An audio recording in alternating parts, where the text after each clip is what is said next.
Good morning, all. Good morning, ma'am. Good morning, ma'am. Good morning. Good morning, Miss. Morning. Good morning, Miss. Good morning. എല്ലാവരും laboratory അല്ലെ, നമ്മൾ laboratory service ആണ് എടുത്തുകൊണ്ടിരിക്കുന്നത്. Test വായിച്ചു നോക്കിയായിരുന്നോ? Test ഒരു page mark നമ്മൾ ഇന്നലെ എടുത്തുള്ളൂ.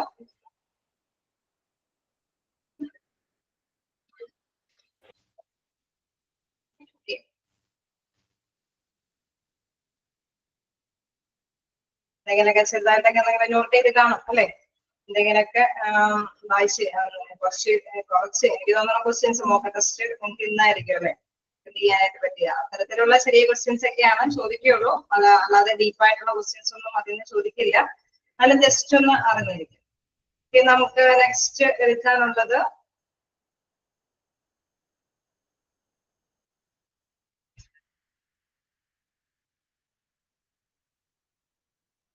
അപ്പൊ ലബോറട്ടറിയുടെ ഫസ്റ്റ് പേജ് നമ്മൾ കവർ ചെയ്തു. എന്താണ് അല്ലെ ലബോറട്ടറിയിൽ എന്താണ് പ്രധാനമായിട്ട് നടക്കുന്നത് എന്നുള്ള കാര്യങ്ങളൊക്കെ നമ്മൾ കണ്ടു.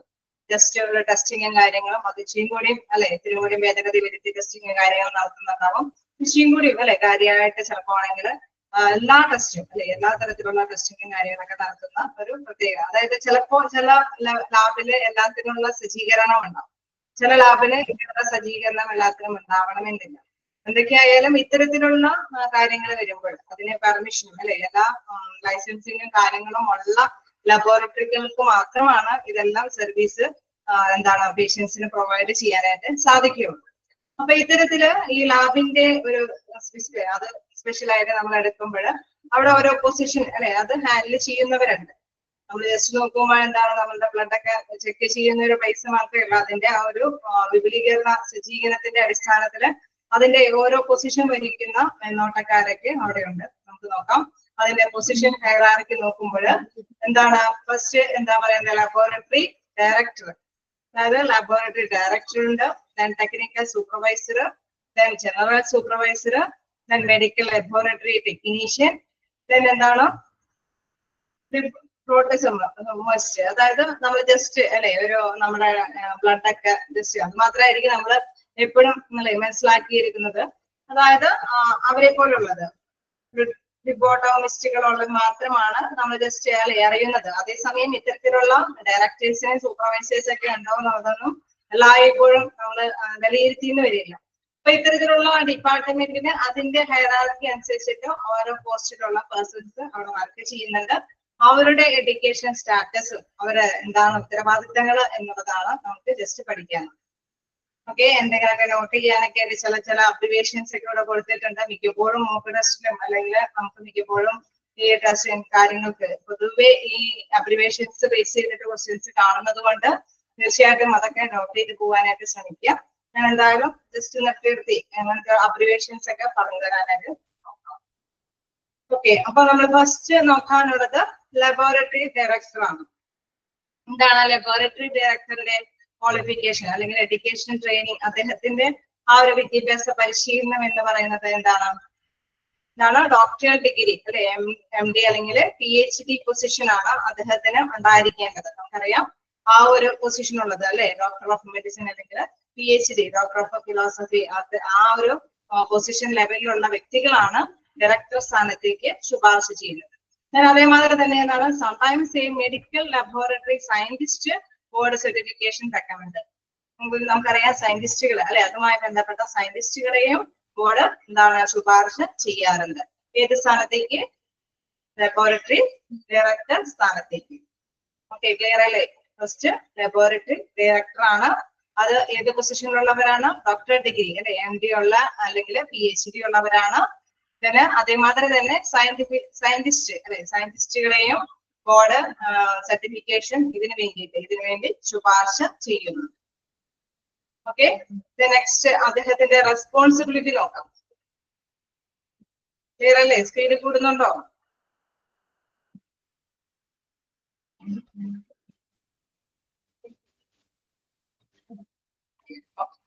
അപ്പൊ നമുക്ക് ഇനി അദ്ദേഹത്തിന്റെ റെസ്പോൺസിബിലിറ്റി നോക്കുമ്പോൾ എന്താണ്? Control and manage all lab operations and ensure quality patient care.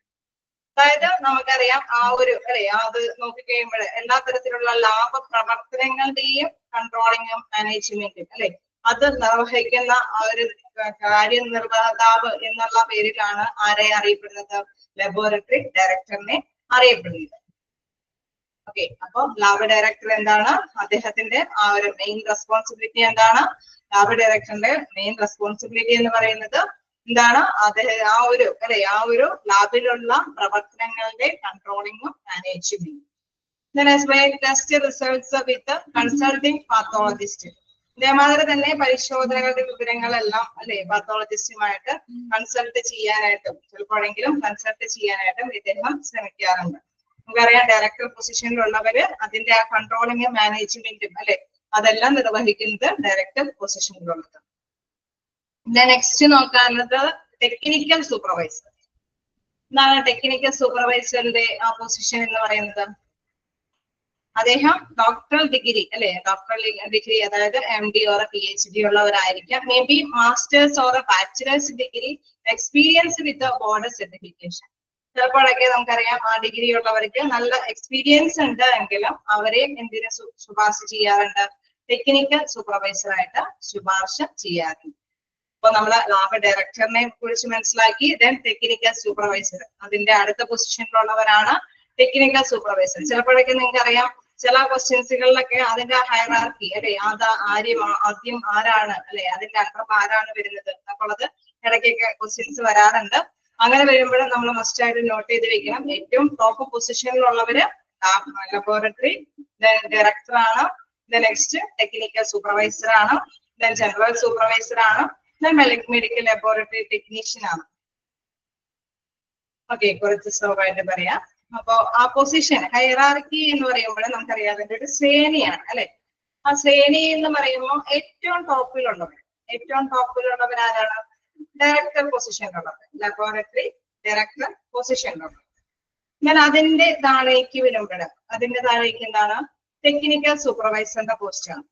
അപ്പൊ ലബോറട്ടറി ഡയറക്ടറിന്റെ സ്ഥാനത്തേക്ക് വരുമ്പോൾ അദ്ദേഹത്തിന് ഉണ്ടായിരിക്കേണ്ട ക്വാളിഫിക്കേഷൻ നമ്മൾ ജസ്റ്റ് പറഞ്ഞു. എന്താണ്? MD അല്ലെങ്കിൽ PhD ഉള്ളവര്. സംടൈംസ് സയന്റിസ്റ്റുകളെയും ആ പൊസിഷനിലേക്ക് റെക്കമെൻഡ് ചെയ്യും.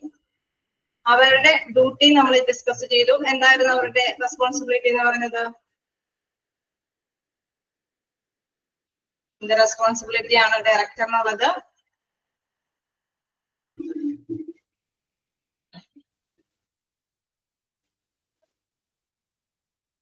ലാബിന്റെ കൺട്രോൾ ആൻഡ് മാനേജ്മെന്റ് അല്ലെ. ലാബിന്റെ കൺട്രോൾ മാനേജ്മെന്റ് ആണ് അവരുടെ ഡ്യൂട്ടി ആയിട്ട് എടുത്ത് പറയുന്നത്. ചിലപ്പോഴെങ്കിലും അല്ലെ പാത്തോളജിസ്റ്റുമായിട്ട് കൺസൾട്ട് ചെയ്യാറുണ്ട് റിസൾട്ടുമായി ബന്ധപ്പെട്ട്. നെക്സ്റ്റ് നമുക്ക് പഠിക്കാനുള്ളത് ടെക്നിക്കൽ സൂപ്പർവൈസർ ആണ്. അപ്പൊ ഫസ്റ്റ് പൊസിഷൻ നമ്മൾ പഠിച്ചു ലബോറട്ടറി ഡയറക്ടർ. സെക്കൻഡ് പൊസിഷനിലുള്ളത് ടെക്നിക്കൽ സൂപ്പർവൈസർ ആണ്. എന്താണ് ടെക്നിക്കൽ സൂപ്പർവൈസറിന്റെ ആ ഒരു എഡ്യൂക്കേഷൻ ട്രെയിനിങ് അല്ലെ അദ്ദേഹത്തിന്റെ ക്വാളിഫിക്കേഷൻ എന്ന് പറയുമ്പോൾ നമുക്കറിയാം MD ആയിരിക്കുന്നവർ അല്ലെങ്കിൽ PhD ഉള്ളവർക്ക് അല്ലെ നമുക്കറിയാം അതിൻ്റെതായ അല്ലെ നമുക്ക് ഡോക്ടർ മെഡിസിൻ ഉള്ളവരെ അല്ലെങ്കിൽ ഡോക്ടേഴ്സ് ഓഫ് ഫിലോസഫി ഉള്ളവർക്ക് ആ ഒരു പോസ്റ്റ് കൈകാര്യം ചെയ്യാം. ഇൻ കേസ് ബാച്ചിലർ ഡിഗ്രി ഉള്ളവർക്ക് അതിൻ്റെതായ എക്സ്പീരിയൻസ് ആ ഒരു ഇതുള്ളവർക്കും എക്സ്പീരിയൻസ് ഉണ്ടെങ്കിൽ അവർക്ക് കൃത്യമായിട്ട് എടുത്തു പറയുന്ന ഒരു കാര്യം അവർക്ക് ഇത്ര വർഷത്തെ എക്സ്പീരിയൻസ് ഉണ്ടെങ്കിൽ മാത്രമാണ് ടെക്നിക്കൽ സൂപ്പർവൈസർ ആയിട്ട് വർക്ക് ചെയ്യാനായിട്ട് സാധിക്കുകയുള്ളൂ. ഓക്കെ, ക്ലിയർ അല്ലേ? ഓക്കെ, ബ്രോഡ് സർട്ടിഫിക്കറ്റ് കൊടുക്കുകയുള്ളൂ. അതായത് ബ്രോഡിന്റെ അംഗീകാരം അല്ലെ നമുക്ക് ആ ഒരു ഇതില് നമുക്ക് വർക്ക് ചെയ്യാനായിട്ടുള്ള അംഗീകാരം ബ്രോഡ് സർട്ടിഫിക്കേഷൻ അവർക്ക് അനുവദിക്കുക. എന്നാൽ എന്താണ് അവരുടെ റെസ്പോൺസിബിലിറ്റി എന്താ പറയുന്നത്? Provides supervision of A technical and scientific function of the lab.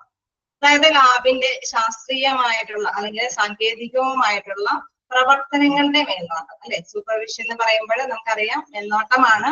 ഇതിന്റെയൊക്കെ നമുക്കറിയാം ലാബിന് വളരെയധികം പ്രവർത്തനങ്ങളുണ്ട് അല്ലെ. നമുക്ക് ടെക്നിക്കൽ ആയിട്ടുള്ള പ്രവർത്തനങ്ങളുണ്ട്, ശാസ്ത്രീയമായിട്ടുള്ള പരിശോധനകൾക്കൊക്കെ വിധേയമായിട്ടുള്ള റിസൾട്ട് ഒക്കെ കണ്ടുപിടിക്കുന്നത് അല്ലെ. അപ്പൊ ഇത്തരത്തിലുള്ള ടെക്നിക്കൽ ആൻഡ് സയന്റിഫിക് പ്രവർത്തനങ്ങളുടെ എന്താണ് സൂപ്പർവിഷൻ അതിന്റെ നേതൃത്വം വഹിക്കുന്നവരാണ് ആരാണ് ഇങ്ങനെ ടെക്നിക്കൽ ആയിട്ട് സയന്റിഫിക് ആയിട്ടുള്ള ഫംഗ്ഷന്റെ നേതൃത്വം വഹിക്കുന്നവര് സൂപ്പർവൈസറി പോസ്റ്റിലുള്ള ടെക്നിക്കൽ സൂപ്പർവൈസറി പോസ്റ്റിലുള്ളവരാണ് അതിലേക്ക് നേതൃത്വം വഹിക്കുന്നത്. അപ്പൊ ഓക്കെ അല്ലേ? രണ്ട് ഹയറാർക്കിയിലെ ഫസ്റ്റ് നമ്മൾ പഠിച്ചു എന്താണ് laboratory director, second one technical supervisor. Then third one എന്ന് പറയുന്നത് ജനറൽ സൂപ്പർവൈസർ.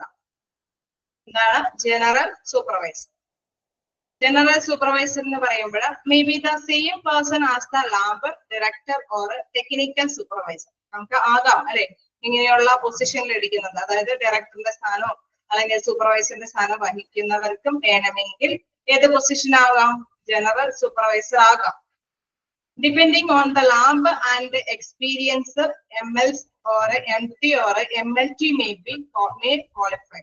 എന്താണ് ഈ MLC MT എന്നുള്ളത് നിങ്ങൾ നോട്ട് ചെയ്ത് പോകുക. ചിലർക്കൊക്കെ അറിയാൻ പറ്റുമായിരിക്കും എങ്കിലും അല്ലെ കുറച്ചു പേർക്കൊക്കെ അറിയാൻ പറ്റുന്നില്ല എങ്കിലും ഞാൻ പറയുന്ന മാത്രമേ നിങ്ങൾക്ക്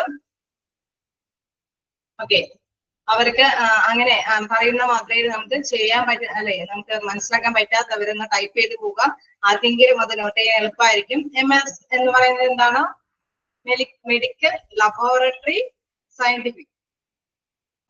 മെഡിക്കൽ ലബോറട്ടറി സയന്റിസ്റ്റിനെയാണ് MLs എന്ന് പറയുന്നത്.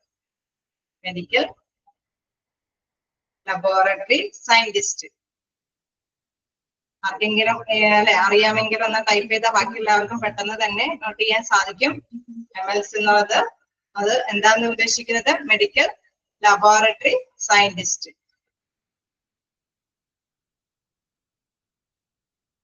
നോട്ട് ചെയ്തോ?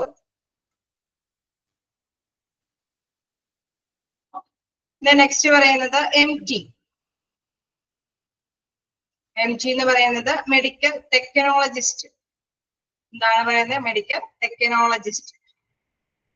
First one medical laboratory scientist, then medical technologist. MT എന്ന് പറയുമ്പോൾ മെഡിക്കൽ ടെക്നോളജിസ്റ്റ്.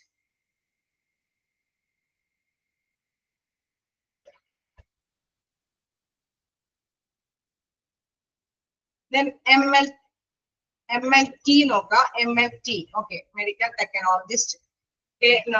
നോട്ട് ചെയ്യാത്തവർക്കൊക്കെ എളുപ്പം നോട്ട് ചെയ്ത് പോകാം. നെക്സ്റ്റ് നോക്കാം MLT. Very good. ഇവിടെ ഞാൻ പറയാതെ തന്നെ ചെയ്തിട്ടുണ്ട്. Medical laboratory technician. Medical laboratory technician. അപ്പൊ MLS എന്ന് പറയുമ്പോൾ മെഡിക്കൽ ലബോറട്ടറി സയന്റിസ്റ്റ് ആണ്. ദെൻ മെഡിക്കൽ ടെക്നോളജിസ്റ്റ് ആണ്. മറ്റൊന്ന് എന്താണ്? മെഡിക്കൽ ലബോറട്ടറി ടെക്നീഷ്യൻ ആണ്. നമുക്കറിയാം ഇതെല്ലാം ലാഭവുമായി ബന്ധപ്പെട്ട ടെക്നിക്കൽ ആയിട്ടുള്ള ആ ഒരു പൊസിഷനിൽ ഇരിക്കുന്നവരാണ്. തീർച്ചയായിട്ടും അങ്ങനെയുള്ളവർക്ക് depending on lab and experience. നമുക്കറിയാം ചില ഡോക്ടേഴ്സിന്റെ അണ്ടറിൽ ഒരുപാട് ഡിഗ്രികളുണ്ട് അവര് PhD എടുത്തിട്ടുണ്ടാവും, MD എടുത്തിട്ടുണ്ടാവും. പിന്നെ അതേമാതിരി തന്നെ ഇത്തരത്തിലുള്ള സർവീസുമായി ബന്ധപ്പെട്ട കാര്യങ്ങൾക്കൊക്കെ വേണ്ടിയിട്ട് പല പല ക്വാളിഫിക്കേഷൻസ് ഒക്കെ അതിന്റെ അനുസരിച്ചിട്ടുള്ള ഡിപ്ലോമ കാര്യങ്ങളൊക്കെ അവരെടുത്തിട്ടുണ്ടാവും. അപ്പൊ അങ്ങനെയുള്ളവർക്കെല്ലാം എല്ലാ കാര്യങ്ങളും ചെയ്യാനായിട്ട് നമുക്കറിയാം. നമ്മുടെ ഡിഗ്രിയുടെ ഒപ്പം അഡീഷണൽ നമ്മൾ തന്നെ പഠിക്കുന്നത് എന്താ? നിങ്ങൾ ഓരോന്ന് പഠിച്ചെടുക്കുന്നതിന്റെ കാരണം എന്തുകൊണ്ടാണ്? നമ്മുടെ കൂട്ടത്തില് അഡീഷണൽ ആയിട്ടുള്ള ഒരു സർട്ടിഫിക്കറ്റ് വെക്കുമ്പോൾ അതിനനുസരിച്ചിട്ടുള്ള പൊസിഷനിലേക്ക് നമുക്ക് ജോലി നേടാനായിട്ട് സാധിക്കുമെന്നുള്ളത്. അത് തന്നെയാണ് ഇവിടെയും വരുന്നത്. അവർക്ക് ഇത്തരത്തിലുള്ള ഒരു ക്വാളിറ്റി ഇത്തരത്തിലുള്ള ഒരു ക്വാളിഫിക്കേഷൻ ഉണ്ടായെങ്കിൽ അതിനനുസരിച്ചിട്ട് ആ ഒരു പൊസിഷൻ ഹാൻഡിൽ ചെയ്യാനായിട്ട് സാധിക്കും എന്നുള്ളതാണ്. അപ്പൊ maybe the same person as the lab director or technical supervisor. ആ ഒരു പൊസിഷനിലുള്ളവർക്ക് അങ്ങനെ ഇരിക്കാം. Depending on lab and experience ലാബില് അല്ലെങ്കിൽ മറ്റു തരത്തിലുള്ള എക്സ്പീരിയൻസ് ഉള്ളവർക്ക് അല്ലെങ്കിൽ ഇത്തരത്തിലുള്ള ക്വാളിഫിക്കേഷൻ ഉള്ളവർക്ക്. നമുക്കറിയാം മെഡിക്കൽ ലബോറട്ടറി സയന്റിസ്റ്റ് അല്ലെങ്കിൽ മെഡിക്കൽ ടെക്നീഷ്യൻ അല്ലെങ്കിൽ മെഡിക്കൽ ലബോറട്ടറി ടെക്നോളജിസ്റ്റ് ആ ടെക്നോളജിസ്റ്റുകൾക്കും മെഡിക്കൽ ടെക്നോളജിസ്റ്റുകൾക്കും അല്ലെങ്കിൽ മെഡിക്കൽ ലബോറട്ടറി ടെക്നീഷ്യന്മാർക്കും എല്ലാം തന്നെ ഈ ഒരു ജനറൽ സൂപ്പർവൈസറി പോസ്റ്റിലേക്ക് ഹാൻഡിൽ ചെയ്യാനൊക്കെ സാധിക്കുമെന്ന്. ഇവരുടെ റെസ്പോൺസിബിലിറ്റി, ഇവരുടെ ഉത്തരവാദിത്തങ്ങൾ എന്ന് പറയുന്നത് എന്താണ്? Provides supervision of day to day functions of the lab. അതായത് ലാബിന്റെ ദൈനംദിന പ്രവർത്തനങ്ങളുടെ സൂപ്പർവിഷൻ. ലാബിന്റെ ദൈനംദിന പ്രവർത്തനങ്ങളുടെ സൂപ്പർവിഷൻ ആണ് ജനറൽ സൂപ്പർവൈസറിന്റെ എന്തെന്ന് പറയുന്നത് റെസ്പോൺസിബിലിറ്റി എന്ന് പറയുന്നു. ഓക്കെ, 3 റെസ്പോൺസിബിലിറ്റീസും 3 പൊസിഷൻസും നിങ്ങൾക്ക് ഓക്കെ ആയോ?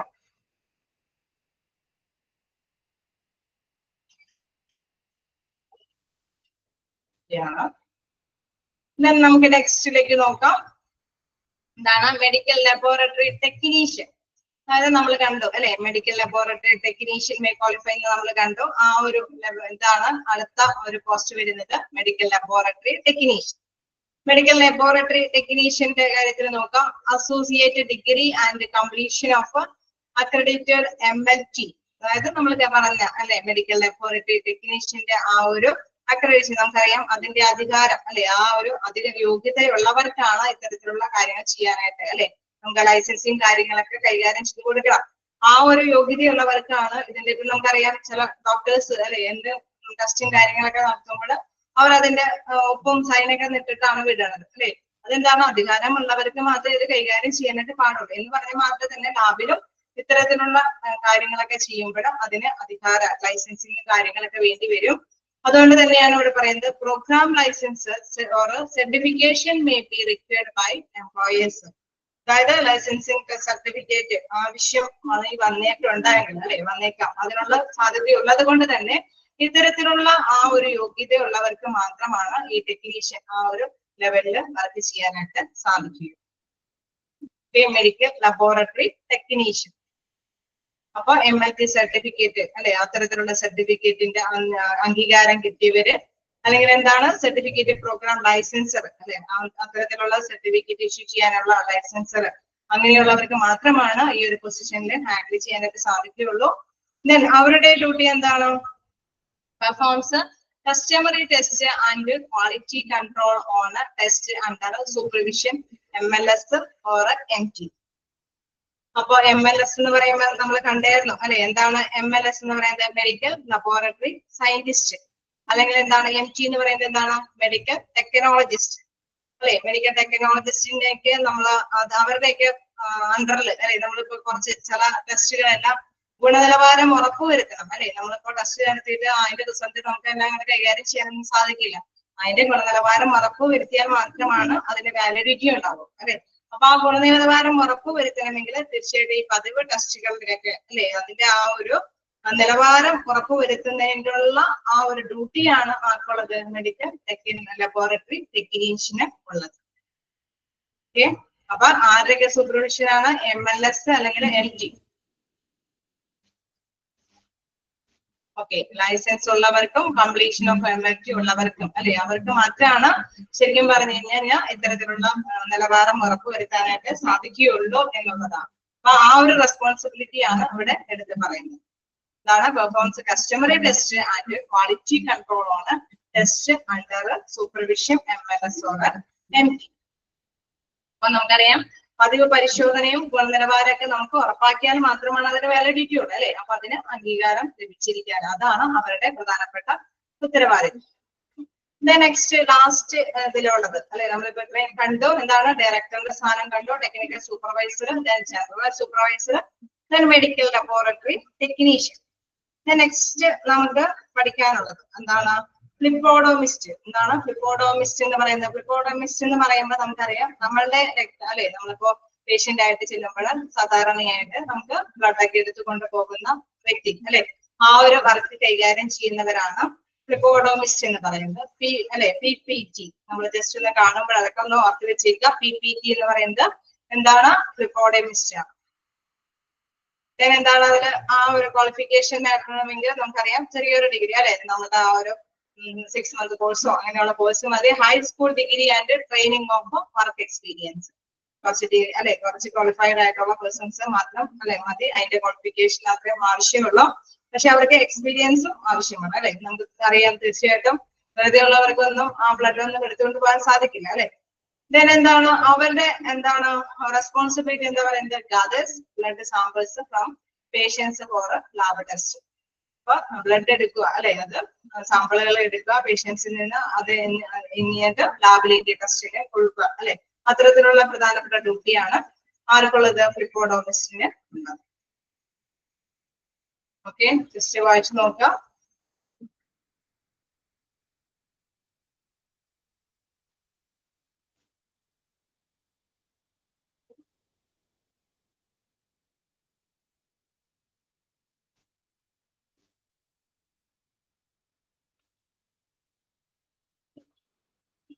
എക്സാമിന് വരുമോന്ന് ചോദിച്ചാ ഞാൻ പറഞ്ഞില്ല, അബ്രിവേഷൻസ് മിക്കപ്പോഴും കാണാറുണ്ട്. അതൊക്കെ ജസ്റ്റ് ഒന്ന് നോക്കാം. MLT, MT, MLS അതൊക്കെ വരുമ്പോഴ് നമ്മൾ കുഴപ്പിക്കുന്നത് അല്ലെ, ചിലപ്പോ ഓപ്ഷൻസ് ഒക്കെ ഒരേപോലെയൊക്കെ ഇരിക്കും. അപ്പൊ നമ്മൾ കൃത്യമായിട്ടൊന്ന് മനസ്സിലാക്കി വെക്കണം എന്താണ് അതിന്റെ ആ ഒരു ഇതിനകത്ത്.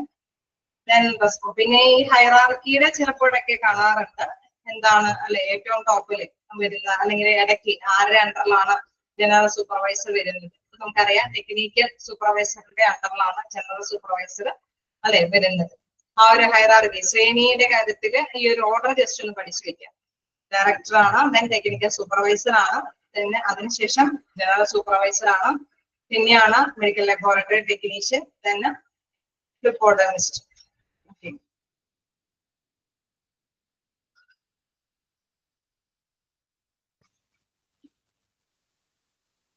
MLT എന്ന് പറയുന്നത് എന്താണ്? മെഡിക്കൽ ലബോറട്ടറി ടെക്നീഷ്യൻ എന്നാണ് നമ്മളുടെ ശരിക്കും പറഞ്ഞു കഴിഞ്ഞാൽ. ടെക്നീഷ്യൻ തന്നെ അതിൽ നോട്ട് ചെയ്ത് വരിക. നമുക്ക് ചിലപ്പോ ഒരു ടെക്നോളജിസ്റ്റ് എന്നൊക്കെ പറഞ്ഞ് കാണുമ്പോൾ നമ്മൾ ആകെ കൺഫ്യൂഷൻ ആവരുത്. അപ്പൊ നിങ്ങൾ അങ്ങനെ തന്നെ പഠിച്ചു വരിക. Medical laboratory technologist, sorry medical laboratory technician, medical laboratory technician. MT മാത്രം വരുമ്പോഴാണ് മെഡിക്കൽ ടെക്നോളജിസ്റ്റ് അതിലേക്ക് വരുന്നത്.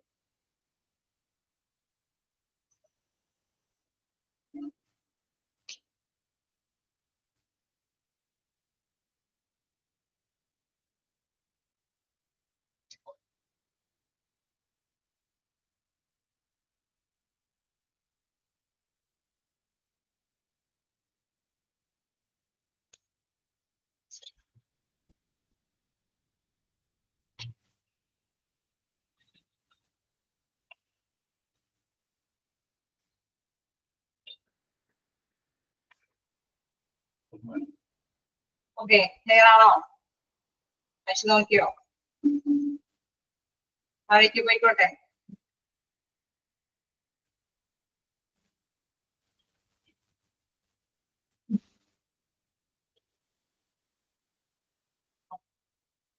നെക്സ്റ്റ് നമുക്ക് നോക്കാം ഇൻഫ്രാസ്ട്രക്ചർ. ഇൻഫ്രാസ്ട്രക്ചർ നോക്കാം. അതിന്റെ ലബോറട്ടറിയുടെ അടിസ്ഥാന സൗകര്യങ്ങളെ കുറിച്ചിട്ട് അല്ലെ, നമുക്ക് ലബോറട്ടറി എന്താന്നുള്ള കാര്യം മനസ്സിലായി, എന്താണ് പ്രധാനമായിട്ടും അവിടുത്തെ സേവനങ്ങൾ എന്നൊക്കെയുള്ള കാര്യം ജസ്റ്റ് മനസ്സിലാക്കി. പിന്നെ അവിടുത്തെ ആ ഒരു ഡ്യൂട്ടി അല്ലെ, അവിടുത്തെ ഓഫീസേഴ്സ് ഒക്കെ എന്താണ് ഡ്യൂട്ടി ചെയ്യുന്നത് എന്നുള്ള കാര്യമൊക്കെ മനസ്സിലായി. ഇനി അതിന്റെ ഇൻഫ്രാസ്ട്രക്ചർ നോക്കാം. Infrastructure of the laboratory change with the needs of the clinical research or service provided by the laboratory. അതായത് ലബോറട്ടറി പ്രൊവൈഡ് ചെയ്യുന്ന അല്ലെ, അവര് ഗവേഷണ ലബോറട്ടറിയുടെ അടിസ്ഥാന സൗകര്യങ്ങളിലൂടെ എന്താണോ പേഷ്യൻസിന് പ്രൊവൈഡ് ചെയ്യാൻ ഉദ്ദേശിക്കുന്നത് അല്ലെ, ആ ഒരു ക്ലിനിക്കൽ ഗവേഷണത്തിന്റെ അല്ലെങ്കിൽ സേവനത്തിന്റെ ആവശ്യങ്ങൾക്ക് അനുസരിച്ചിട്ട് നമുക്ക് ചേഞ്ചസ് വരുന്നു അല്ലെ. ചേഞ്ചസ് വരുത്താം എന്നുള്ളതാണ് സ്ട്രക്ചർ. നമുക്കറിയാം ഘടനയ്ക്ക് ചേഞ്ചസ് വരുത്താം. പക്ഷെ അവിടെ ഒരു പ്രത്യേകം എടുത്ത് പറയുന്നുണ്ട്, but the basic need should meet the regularity and international standards. പക്ഷെ ഇങ്ങനെ ഒരു ചേഞ്ചസ് വരുത്തുമ്പോൾ അവിടെ ഇന്റർനാഷണൽ സ്റ്റാൻഡേർഡ്സ് അല്ലെ, നമുക്ക് അറിയാം അന്തർദേശീയ മാനദണ്ഡങ്ങൾ അത് പാലിച്ചു പോകണം. ഏതൊരു ലബോറട്ടറി ആണെങ്കിലും ലാബ് അല്ലെ, അത് അന്തർദേശീയമായിട്ട് ഒരേപോലെ തന്നെയാണ് കൈകാര്യം ചെയ്യേണ്ടത്. അപ്പൊ അതുകൊണ്ട് തന്നെ അതിന്റെ മാനദണ്ഡങ്ങൾ പാലിച്ചുകൊണ്ട് തന്നെ വേണമെങ്കിൽ സർവീസുകളൊക്കെ ചേഞ്ച് അല്ലെ, അതിന്റെ അടിസ്ഥാന സൗകര്യങ്ങളൊക്കെ വേണമെങ്കിൽ ചേഞ്ചസ് ഒക്കെ വരുത്താം എന്നുള്ളതാണ്. But then basic need should meet the regularity and international standards. അപ്പൊ അന്തർദേശീയ മാനദണ്ഡങ്ങൾക്ക് അനുസൃതമായിട്ടുള്ള രീതിയിൽ നമുക്ക് അടിസ്ഥാന സൗകര്യങ്ങൾക്കൊക്കെ ചെറിയ മാറ്റങ്ങളൊക്കെ വരുത്താം. The infrastructure of a laboratory directly affects the quality of research data, efficiency and the safety of laboratory workers. അതിന്റെ പ്രധാനപ്പെട്ട ഇതല്ലേ അഫക്റ്റ് അല്ലെ, അതിന്റെ പ്രതിഫലനം എന്തെന്ന് പറയാൻ നമുക്കറിയാം. ലാബില് പരിശോധിക്കുന്ന കാര്യങ്ങൾക്ക് അതിന്റെ ആ റിസൾട്ട് അല്ലെ, അത് ആർക്കാണ് പ്രധാനമായിട്ടും ബാധിക്കുന്നത്? അവിടെ എന്തെങ്കിലും പ്രോബ്ലംസ് സംഭവിച്ചു കഴിഞ്ഞാൽ ആർക്കാണ് പ്രധാനമായിട്ടും എഫക്ട് ചെയ്യുന്നത്?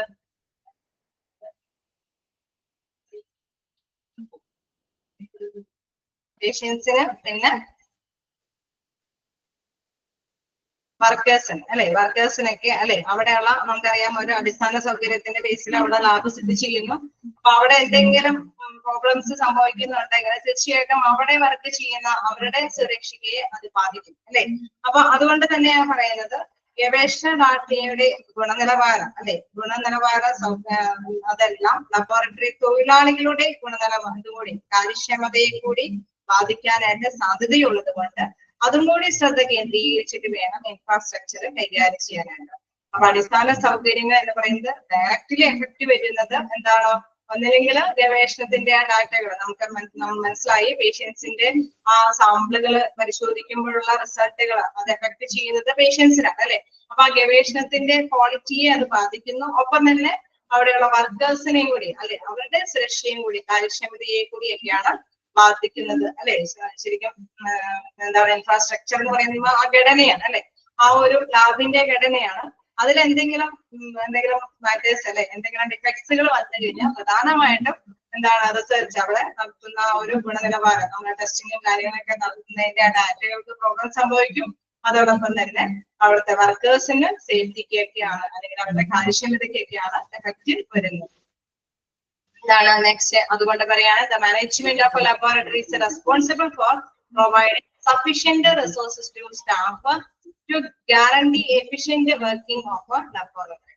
അതുകൊണ്ട് തന്നെ എന്താണ് അവര് അല്ലെ മാനേജ്മെന്റ് റെസ്പോൺസിബിൾ ഉത്തരവാദിത്തപ്പെട്ടിരിക്കുന്ന സഫിഷ്യന്റ് ആയ റിസോഴ്സുകൾ നമുക്കറിയാം നല്ല രീതിയിൽ ആയിരിക്കണം ലാബ് സജ്ജീകരിക്കേണ്ടത് അല്ലെ. സഫിഷ്യന്റ് ആയിട്ടുള്ള വിഭവശേഷികളെല്ലാം അവിടെ പ്രദാനം ചെയ്യും. ഫണ്ടൊക്കെ ഇറക്കി നല്ല സൗകര്യത്തോടു കൂടി നല്ല എക്യുപ്മെന്റ്സ് ഒക്കെ അവിടെ അല്ലെ സ്ഥാപിച്ചിട്ടൊക്കെ ആയിരിക്കണം അത് സ്ഥാപിക്കേണ്ടത്.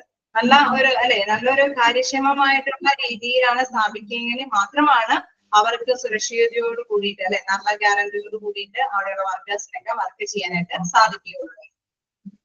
ഓക്കെ അല്ലേ, അതാണ് ജസ്റ്റ് ഇൻഫ്രാസ്ട്രക്ചറിൽ പറയുന്നത്. അതിനുള്ള ഒരു ഉത്തരവാദിത്വം അങ്ങനെ ചെയ്തു കൊടുക്കാനുള്ള ഒരു ഉത്തരവാദിത്വം ആർക്കുണ്ട്, ആർക്കായിരിക്കും ഉണ്ടാവുക?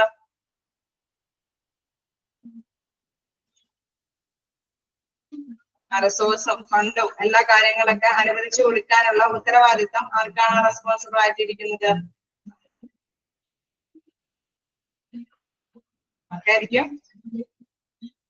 ലൈനിൽ തന്നെ കൃത്യമായിട്ട് പറയുന്നുണ്ട് the management of the laboratory is responsible for providing sufficient resource to staff to guarantee efficient working of a laboratory. അല്ലെ ലബോറട്ടറി കാര്യക്ഷമമായിട്ട് കൈകാര്യം ചെയ്യാൻ പറ്റുന്ന തരത്തിലുള്ള റിസോഴ്സുകൾ ഓക്കെ മാനേജ്മെന്റ് ആ പ്രൊവൈഡ് ചെയ്യാനായിട്ട് റെസ്പോൺസിബിൾ ആയിട്ടിരിക്കുന്ന വ്യക്തിത്വം ആർക്കാണ്? മാനേജ്മെന്റിനാണ് അല്ലെ. മാനേജ്മെന്റ് നല്ല രീതിയിൽ റിസോഴ്സുകളൊക്കെ അവൈലബിൾ ആക്കിയാൽ മാത്രമാണ് നല്ല സ്ട്രക്ചറോട് കൂടിയിട്ട് ലാബ് പടുത്തെടുക്കും അല്ലെ നിർമ്മിച്ചെടുക്കാനായിട്ട് സാധിക്കുകയുള്ളൂ. അവിടെ ആവശ്യമായിട്ടുള്ള എക്യുപ്മെന്റ്സ് നല്ല തരത്തിലുള്ള നൂതനമായിട്ടുള്ള എക്യുപ്മെന്റ്സ് ഒക്കെ ആണെങ്കിൽ തീർച്ചയായിട്ടും നമുക്കറിയാം റിസർച്ചുകൾ അല്ലെ അത് നല്ല ഫലങ്ങളായിരിക്കും പ്രൊവൈഡ് ചെയ്യുന്നത്. അതോടൊപ്പം തന്നെ അവിടെയുള്ള വർക്കേഴ്സിനൊക്കെ സുരക്ഷയും ഉറപ്പാക്കാനായിട്ട് സാധിക്കുമല്ലോ. ഓക്കെ അല്ലേ, ക്ലിയർ ആയോ? നെക്സ്റ്റ് നമുക്ക് നോക്കാം ഇതുമായി ബന്ധപ്പെട്ടുള്ള എന്താണ് good laboratory design should examine the following. അതായത് നല്ലൊരു ലബോറട്ടറി ഡിസൈൻ ചെയ്യാനായിട്ട് കുറച്ച് കാര്യങ്ങൾ ശ്രദ്ധിക്കണം അല്ലെ. നമുക്കിപ്പോ മനസ്സിലായി കുറച്ച് കാര്യങ്ങളൊക്കെ അവിടെ വർക്കേഴ്സ് ഒക്കെ വർക്ക് ചെയ്യുന്നുണ്ട്, ഇങ്ങനെ ടെസ്റ്റുകളൊക്കെ നടത്തുന്നുണ്ട്. പ്രധാനമായിട്ട് പേഷ്യന്റിന്റെ റിസൾട്ടുകളാണ് വരുന്നത്. അപ്പൊ അതിനനുസരിച്ചിട്ടുള്ള ലാബൊക്കെ അവിടെ സജ്ജമാക്കേണ്ടതുണ്ട്. മാനേജ്മെന്റ് തലത്തിലാണ് അതിന് ശ്രദ്ധിക്കേണ്ടത്.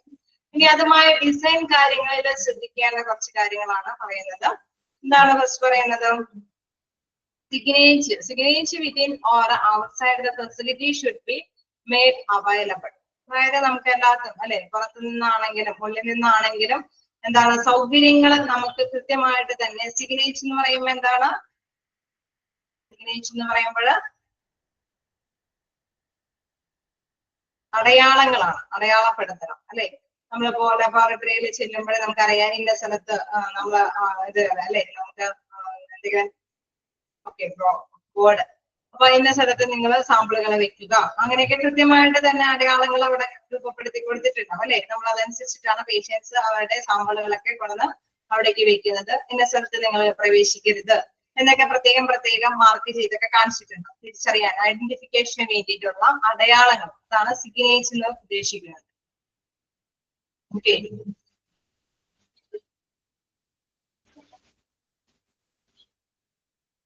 ഈ സിഗ്നേച്ചർ എന്ന് പറയുന്നത് എന്താണ്? Within or outside the facility should be made available. അത് അടയാളങ്ങൾ പുറത്തു നിന്നാണെങ്കിലും ഉള്ളിൽ നിന്നല്ല ആണെങ്കിലും വ്യക്തമായിട്ട് അവൈലബിൾ ആയിരിക്കണം. എന്താണ്? The consist of the following information. ഇതിൽ എന്തൊക്കെ ഉൾപ്പെടാമെന്ന് പറയുന്നത്?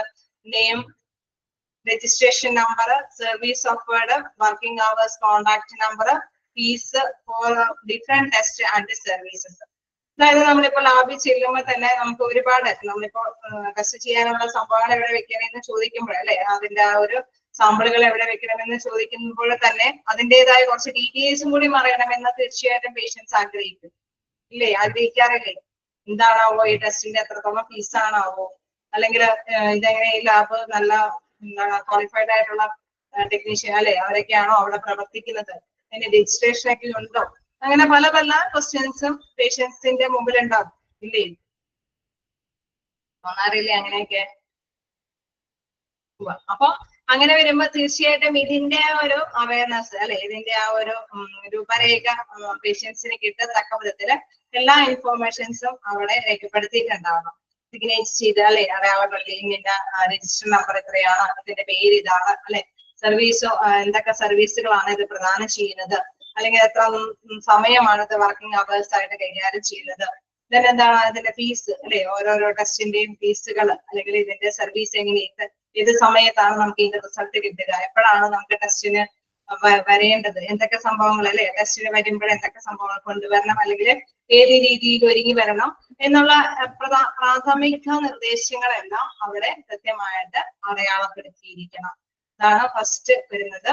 എന്താണ്? സിഗ്നേച്ചർ അല്ലെ, ഡിസൈൻ നമ്മൾ തയ്യാറാക്കുമ്പോൾ മറ്റുള്ളവർക്ക് മനസ്സിലാക്കത്തക്ക വിധത്തില് അടയാളങ്ങൾ അല്ലെ രൂപപ്പെടുത്തിയിരിക്കണം.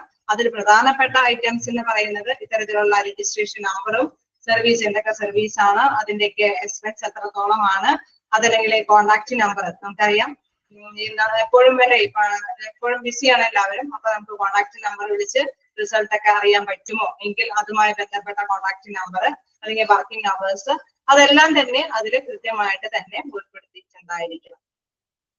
നെക്സ്റ്റ് എന്ന് പറയുന്നത് essential health and safety regulations use safety signature as applicable. അതായത് ആരോഗ്യ സുരക്ഷാ നിയന്ത്രണങ്ങൾ അല്ലെ, ആരോഗ്യ സുരക്ഷാ നിയന്ത്രണങ്ങൾക്ക് ബാധകമായ സൂചനകൾ അതും അവിടെ കൃത്യമായിട്ട് തന്നെ ഉപയോഗിച്ചിരിക്കുന്നത്. എന്താണ്? സേഫ്റ്റി റെഗുലേഷൻസ് അല്ലെ, ഇങ്ങനെയൊക്കെ നമുക്കറിയാം. പെട്ടെന്ന് എന്തെങ്കിലും സുരക്ഷയ്ക്ക് എന്തെങ്കിലും സംഭവിച്ചു കഴിഞ്ഞു കഴിഞ്ഞാൽ അത് എങ്ങനെയാണ് നമ്മൾ അത് കൈകാര്യം ചെയ്യേണ്ടതെന്നുള്ള സുരക്ഷ നമുക്കിപ്പോ അറിയാം അല്ലെ, ഇൻ ഔട്ട് എന്നൊക്കെ പറഞ്ഞ് കൃത്യമായിട്ട് തന്നെ അവർ ലേബിൾ ചെയ്തൊക്കെ വെക്കും.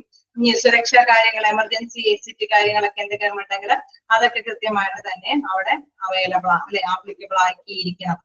പിന്നെ എമർജൻസി പ്ലാൻസ് അതിൽ അടുത്തതായിട്ട് വീണ്ടും എടുത്ത് പറയുന്നുണ്ട്. Emergency plans, fire, chemical spillage, lab accidents etcetera and disaster management plans.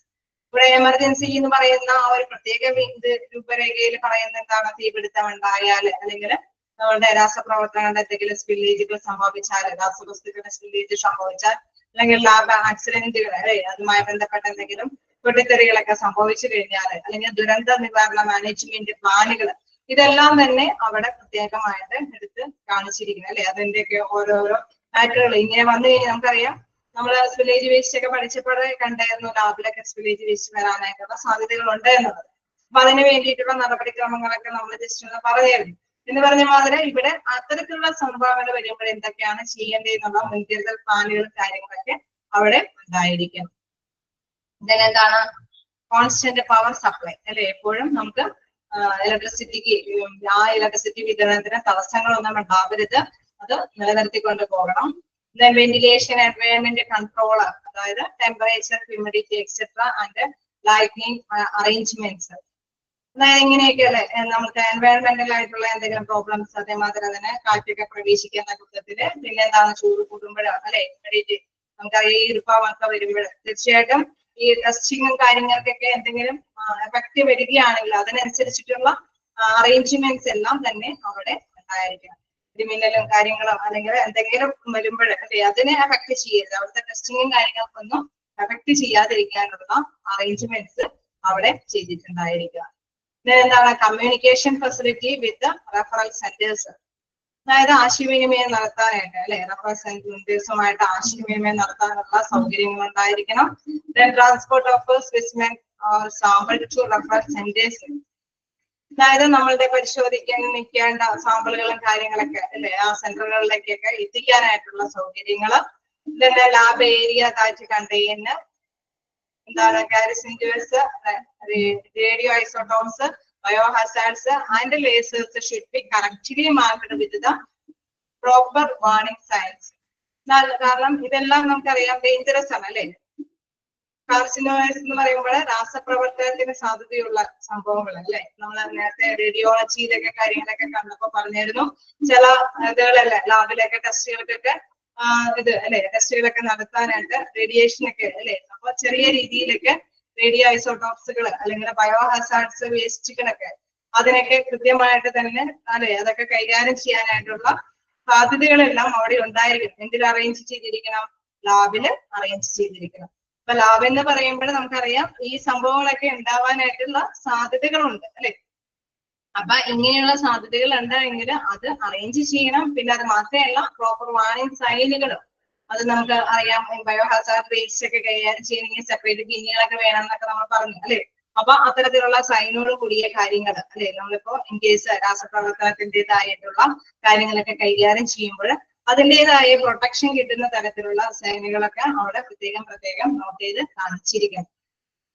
എന്താണ് ടു SQ കോഴ്സ് അതിന്റെ ആ ഒരു പേര് ഒന്ന് വെട്ടിയേരെ. ആ ഒരു പേര്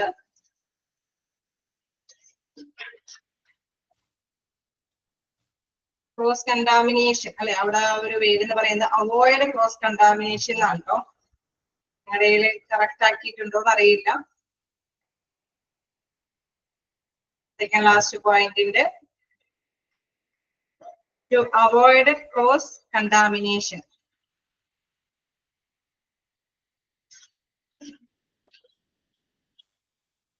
ക്ലിയർ ചെയ്തോ? സ്റ്റേക്ക് ക്ലിയർ ചെയ്തോ?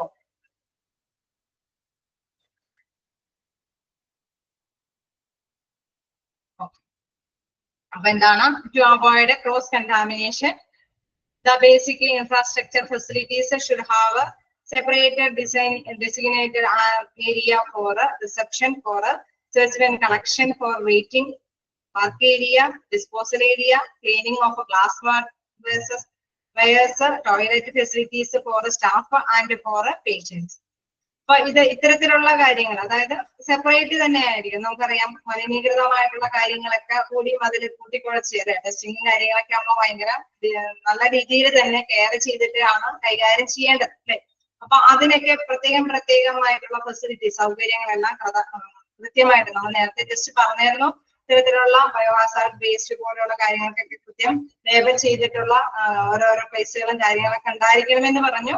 അതിനുള്ള അടയാളങ്ങൾ അതിൽ കാണിച്ചിരിക്കണമെന്ന് പറഞ്ഞു. ഇവിടെ അത്തരത്തിലുള്ള കണ്ടാമിനേഷൻസ് അല്ലെ അത്തരത്തിലുള്ള മലിനീകൃതമായിട്ടുള്ള കാര്യങ്ങളെല്ലാം കൈകാര്യം ചെയ്യാനായിട്ടുള്ള ഫെസിലിറ്റീസ് അവിടെ തീർച്ചയായിട്ടും കൊടുത്തിരിക്കണം. ഇതിന് അതിനുള്ള ഏരിയ ഉണ്ടാവണം. പ്രത്യേകമായിട്ട് റിസപ്ഷൻ ഏരിയ, അതേമാതിരി തന്നെ സ്പെസിമെൻ കളക്ഷൻ നമുക്കറിയാം സാമ്പിളുകളൊക്കെ കളക്ട് ചെയ്യാനായിട്ടുള്ള ഏരിയ, വെയിറ്റിംഗ് അല്ലെ അതിന്റെ റിസൾട്ട് ഒക്കെ നമുക്ക് കിട്ടുന്നതിന് വേണ്ടിയിട്ടുള്ള വെയിറ്റിംഗ് ഏരിയ ഉണ്ടായിരിക്കണം. ദെൻ വർക്ക് ഏരിയ അല്ലെ ഇതൊക്കെ കൈകാര്യം ചെയ്യുന്ന വർക്ക് ഏരിയ ഉണ്ടായിരിക്കണം. ദെൻ ഡിസ്പോസൽ ഏരിയ അതിന്റെയൊക്കെ വേസ്റ്റ് കാര്യങ്ങളൊക്കെ നിർമ്മാർജ്ജനം ചെയ്യുന്ന ഡിസ്പോസൽ ഏരിയ ഉണ്ടായിരിക്കണം. Then cleaning of glass layers നമുക്കറിയാം അവിടെ ക്ലീനിങ്ങും കാര്യങ്ങളൊക്കെ കൃത്യമായിട്ട് തന്നെ അണുവിമുക്തമായിരിക്കണം അല്ലെ. അവിടെ എപ്പോഴും നമ്മൾ എന്തെങ്കിലും ചെറിയ കണങ്ങളൊക്കെ അല്ലെ അണുക്കൾ വരാനായിട്ടും ഇൻഫെക്ഷനൊക്കെ വരാനായിട്ടുള്ള സാധ്യതകളുണ്ട്. അതുകൊണ്ട് തന്നെ ക്ലീനിങ്ങും കാര്യങ്ങളൊക്കെ ഉണ്ടായിരിക്കണം. Toilet facilities for staff and for the patients. നമുക്കറിയാം പേഷ്യൻസിന് ചില സാമ്പിളുകൾ എടുക്കണമെങ്കിലും ഇതിന്റെയൊക്കെ സൗകര്യം ആവശ്യമാണ്. അതേമാതിരി തന്നെ അവിടെയുള്ള വർക്കേഴ്സിനും ഇത്തരത്തിലുള്ള അല്ലെ ടോയ്ലറ്റ് സൗകര്യങ്ങളൊക്കെ അനുവദിക്കേണ്ടതുണ്ട്. അപ്പോൾ ഇത് ഡിസൈൻ ചെയ്യുമ്പോൾ ഇത്തരം കാര്യങ്ങൾ ഇത്തരം ഏരിയകളെല്ലാം കൃത്യമായിട്ട് തന്നെ അനലൈസ് ചെയ്ത് അല്ലെ വിലയിരുത്തി തന്നെ ഡിസൈൻ ചെയ്യേണ്ടതാണ് എന്നുള്ളത്. ഓക്കെ, ക്ലിയർ ആണോ?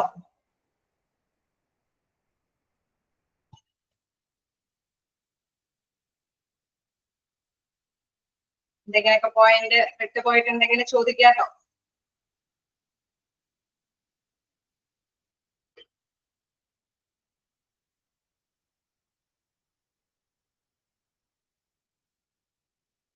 Fifth point. ഓക്കെ, ഞാൻ എടുത്ത ഭാഗത്ത് എവിടെയാണെങ്കിലും നിങ്ങൾക്ക് ചോദിക്കാട്ടോ. ഞാൻ ഇത്തിരി സ്പീഡിൽ പോയിട്ടുണ്ടെങ്കിൽ തന്നെ നിങ്ങൾ ജസ്റ്റ് ഒന്ന് വായിച്ചു നോക്കി അതിൽ എന്തെങ്കിലും ക്ലിയർ ചെയ്ത് തന്നെ പോകാം.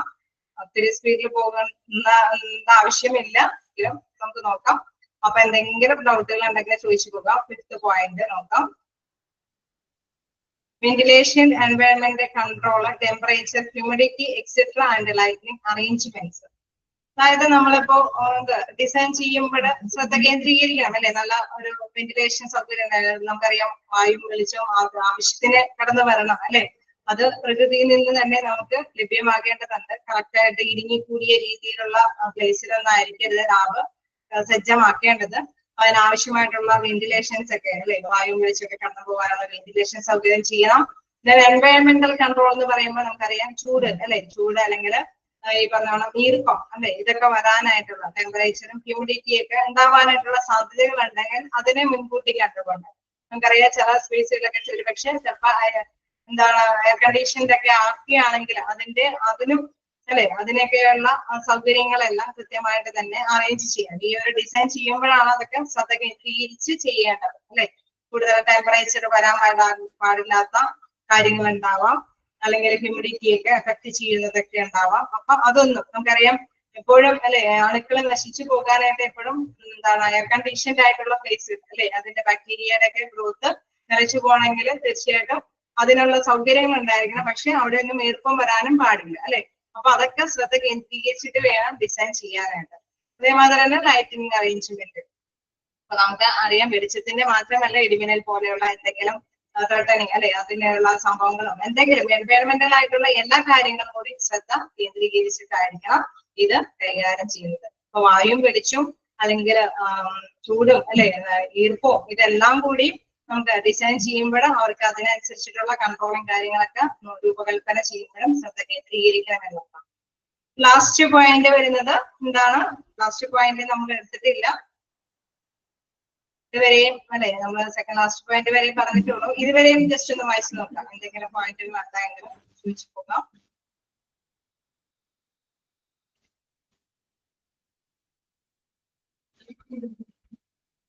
നയൻത്ത് പോയിന്റ്, അതായത് നമുക്ക് ക്രോസ് മലിനീകരണം ഒഴിവാക്കാനായിട്ടുള്ള അടിസ്ഥാന സൗകര്യങ്ങൾ അല്ലെ.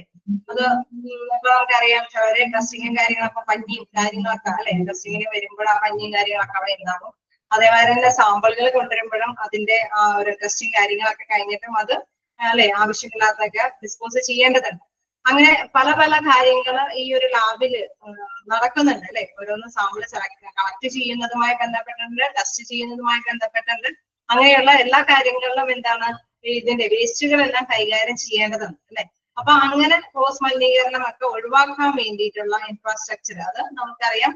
ആ ഒരു സ്ട്രക്ചർ മെയിൻറ്റെയിൻ ചെയ്യുമ്പോഴാണ് അതൊക്കെ ശ്രദ്ധിക്കേണ്ടത്. ഇന്ന വേസ്റ്റുകൾ എവിടേക്ക് കൈകാര്യം ചെയ്യണം, ടെസ്റ്റുകളും കാര്യങ്ങളൊക്കെ കഴിയുമ്പോൾ ഇന്ന കാര്യങ്ങൾ അല്ലെ ആ വേസ്റ്റുകളൊക്കെ അവിടെ കൈകാര്യം ചെയ്യണം. അങ്ങനെ പല അത് ഇച്ചിരി കൂടെ ഡേഞ്ചറസ് ആണെങ്കിൽ അത്തരം വേസ്റ്റുകൾ എവിടെ കൈകാര്യം ചെയ്യാം. അതിനൊക്കെയുള്ള അറേഞ്ച്മെന്റ്സ് കൃത്യമായിട്ട് തന്നെ ആ ഒരു സ്ട്രക്ചർ കൈകാര്യം ചെയ്യുമ്പോൾ പ്രത്യേകം ശ്രദ്ധിക്കേണ്ടതുണ്ട്. അതോടൊപ്പം തന്നെ നമുക്കറിയാം എന്താണ് എല്ലാത്തിനും പ്ലേസ് വേണം അല്ലെ. സംഭവങ്ങളെ അല്ലെ എല്ലാം നമ്മൾ കൊണ്ടുവന്ന് കൊടുക്കുമ്പോഴും ഓരോ കളക്ട് ചെയ്യുമ്പോൾ അവിടെ ഇരിക്കുന്നവർക്ക് അവർ വെയിറ്റ് ചെയ്യാനായിട്ടുള്ള ഒരു സ്ഥലം ഉണ്ടായിരിക്കണം. അതിന്റെ റിസൾട്ട് കിട്ടുന്നത് വരേക്കും വെയിറ്റ് ചെയ്യാൻ സ്ഥലം ഉണ്ടായിരിക്കണം. ഇതിനെന്താണ് വർക്ക് അല്ലെ, നമ്മൾ ഈ പറഞ്ഞോണം സാമ്പിളുകൾ കളക്ട് ചെയ്യാൻ ചിലപ്പോഴെങ്കിൽ ഒരു പൊസിഷനൊക്കെ അറേഞ്ച് ചെയ്തിട്ടുണ്ടാവും. അതിനുള്ള പ്രത്യേകം ഏരിയ ഉണ്ടായിരിക്കണം. ഞാൻ നേരത്തെ പറഞ്ഞ മാതിരി തന്നെ ഡിസ്പോസൽ ഏരിയ വേസ്റ്റുകളൊക്കെ എവിടേക്കാണ് കൈകാര്യം ചെയ്യേണ്ടത് അതിന് സെപ്പറേറ്റ് ഏരിയ ഉണ്ടായിരിക്കണം. ക്ലീനിങ് ഓഫ് ഗ്ലാസ് വെയേഴ്സ്, അതായത് അതിൻ്റെതായിട്ടുള്ള പേഷ്യന്റ് അല്ലെ അവിടെ ക്ലീനിങ് സ്റ്റാഫുകളൊക്കെ വന്ന് ക്ലീനിങ്ങും കാര്യങ്ങളൊക്കെ കൃത്യമായിട്ട് നടത്തിക്കൊണ്ട് പോകാനായിട്ടും അതിന്റെ അവർക്കും അത് ക്ലീനിങ്ങും കാര്യങ്ങളൊക്കെ ചെയ്യാനായിട്ട് അല്ലെ അതിന്റെ സംഭവങ്ങളൊക്കെ സൂക്ഷിക്കണം. അതായത് കൃത്യമായിട്ടുള്ള സമയത്തൊക്കെ വന്നത് ക്ലീനിങ്ങും കാര്യങ്ങളൊക്കെ ചെയ്തു പോവുകയും വേണം. അപ്പൊ അതിനേക്കുള്ള ഒരു പ്രത്യേക ഏരിയകൾ ഉണ്ടായിരിക്കണം.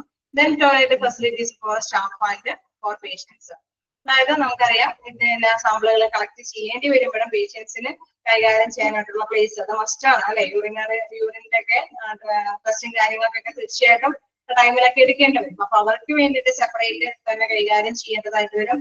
അതോടൊപ്പം തന്നെ അവിടെയുള്ള സ്റ്റാഫേഴ്സിന് അല്ലെ അവർക്കും യൂസ് ചെയ്യാൻ വേണ്ടിയിട്ടുള്ള ടോയ്ലറ്റ് സൗകര്യങ്ങളൊക്കെ ഈ ഒരു ഡിസൈനിന്റെ രൂപരേഖയിൽ ഉൾപ്പെടുത്തേണ്ടതുണ്ട്. അതൊക്കെ അറേഞ്ച് ചെയ്യേണ്ടതാണ്. നമുക്ക് ലാസ്റ്റ് പോയിന്റിലേക്ക് പോകാം. നോക്കാം, ജസ്റ്റ് വായിച്ചു നോക്കുക. എന്തെങ്കിലും ഡൗട്ടുകൾ ഉണ്ടെങ്കിൽ ചോദിച്ചു പോകാട്ടോ.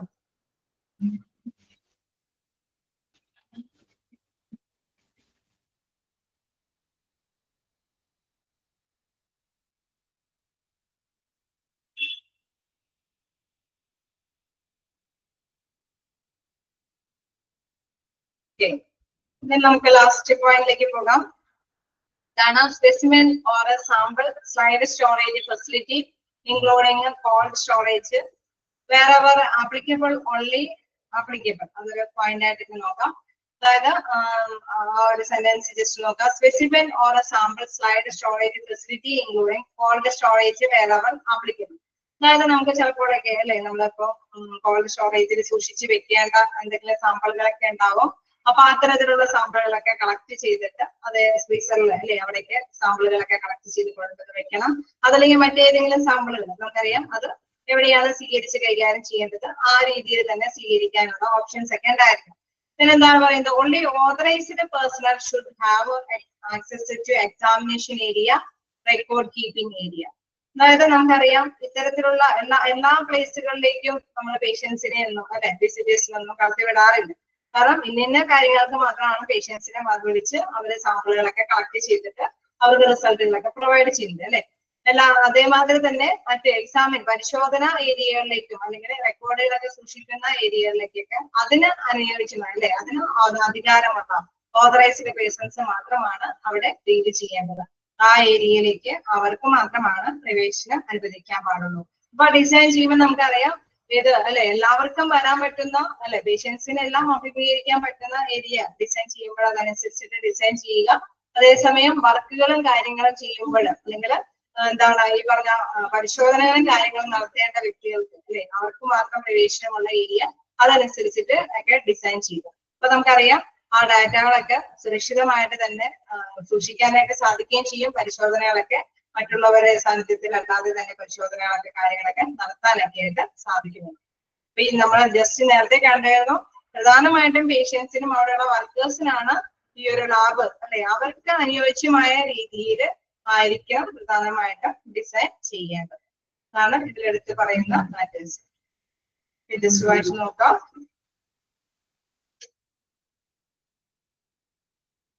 ഒരു പോയിന്റ് ഒക്കെ ജസ്റ്റ് നോട്ട് ചെയ്ത് വെച്ചേരെ. കാരണം അതില് എക്സാമിനേഷൻ ഏരിയയിലേക്ക് ഓതറൈസ്ഡ് പേഴ്സൺസ് മാത്രമാണ് അല്ലെ അവർക്ക് പ്രവേശനം അനുവദിക്കുകയുള്ളൂ. അപ്പം ശരിയ എന്നൊക്കെയുള്ള രീതിയിൽ ചില ക്വസ്റ്റ്യൻസ് വന്നാലൊക്കെ നോക്കാം. പിന്നെ എല്ലാം കോമൺ ആയിട്ടുള്ള കാര്യങ്ങളാണ് അല്ലെ നമുക്ക് അറിയാവുന്ന മാറ്റേഴ്സ് ഒക്കെ തന്നെയാണ്. പിന്നെ ചിലപ്പോഴെങ്കിലും ക്വസ്റ്റ്യനിൽ സിഗ്നേച്ചറിന്റെ ഒക്കെ പറഞ്ഞു കഴിഞ്ഞ് കഴിഞ്ഞാൽ മനസ്സിലാവാതെ ഇരിക്കരുത് അല്ലെ അടയാളപ്പെടുത്തുക എന്നൊക്കെ ഉള്ള ഒരു മീനിങ്ങിലാണ് അത് അവിടെ ഉപയോഗിച്ചിരിക്കുന്നത്. അപ്പൊ നമുക്ക് ജസ്റ്റ് അല്ലെ ക്വസ്റ്റ്യൻ കേൾക്കുമ്പോൾ തന്നെ കാര്യങ്ങൾ മനസ്സിലാക്കി എടുക്കാനൊക്കെ ആയിട്ട് സാധിക്കും.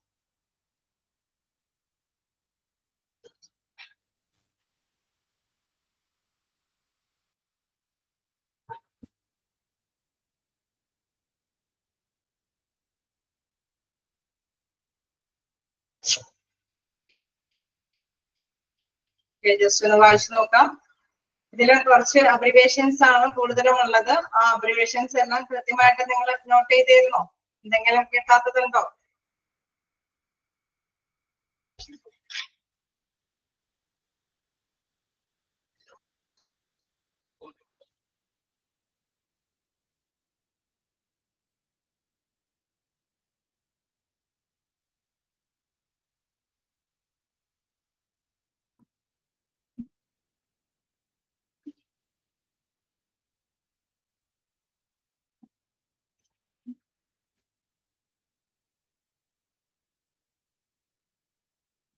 ഇവിടെ വരുന്ന രണ്ട് ഇമ്പോർട്ടന്റ് ആയിട്ടുള്ള പോയിന്റ്സ് എന്ന് പറയുന്നതും ഇത് തന്നെയാണ്. നമുക്ക് എഫക്ട് ചെയ്യേണ്ടത് അല്ലെ ലബോറട്ടറിയുടെ ഡയറക്റ്റ് ആയിട്ട് എഫക്ട് ചെയ്യുന്നത് ആരൊക്കെയാണ്?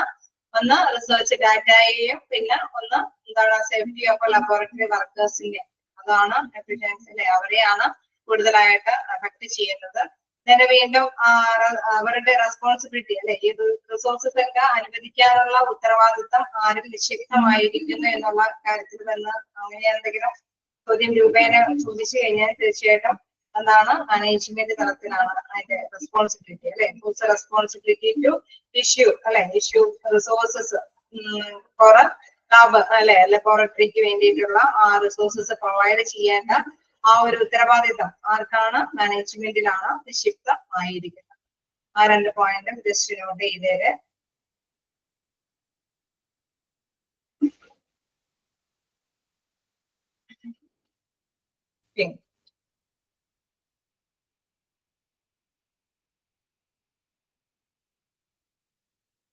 റിപ്പീറ്റ് എന്ന് പറയുന്നത് അതായത് 2 പോയിന്റ് ആണ് ജസ്റ്റ് നോട്ട് ചെയ്യാനായിട്ട് ഞാൻ പറഞ്ഞത്. ഒന്ന് ഇതിന്റെ ആ ഒരു ലബോറട്ടറിയുടെ ഡയറക്റ്റ് ആയിട്ട് എഫക്ട് ചെയ്യുന്നത് ഒന്ന് ക്വാളിറ്റി ഓഫ് റിസർച്ച് ഡാറ്റയെയും മറ്റൊന്ന് efficiency and safety of laboratory വർക്കേഴ്സിനെയുമാണ് ഡയറക്റ്റ് ആയിട്ട് എഫക്ട് ചെയ്യുന്നത്.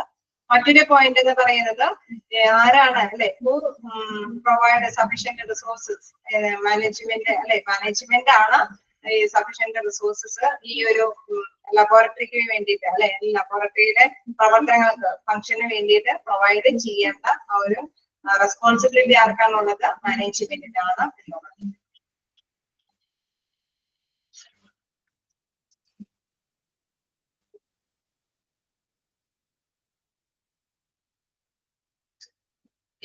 ഞാനൊന്ന് സ്പീഡ് കുറച്ചെടുത്തതാണ്. നമുക്ക് ജസ്റ്റ് കുറച്ചുകൂടി നോക്കാം. ഈ സ്പീഡിൽ തന്നെ പോയാൽ മതി അല്ലേ?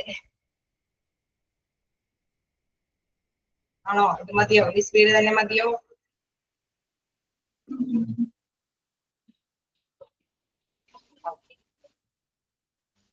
അപ്പൊ നമുക്ക് നെക്സ്റ്റ് ക്ലാസ്സിൽ നോക്കാം.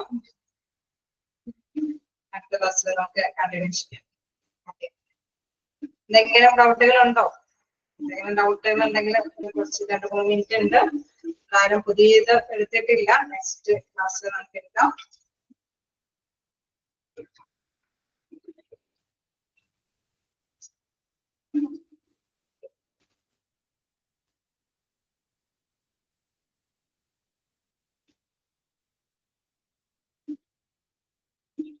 എന്തെങ്കിലും ഡൗട്ടുകൾ ഉണ്ടോ? ഞാൻ അൺമ്യൂട്ട് ആക്കിയിട്ടുണ്ട്.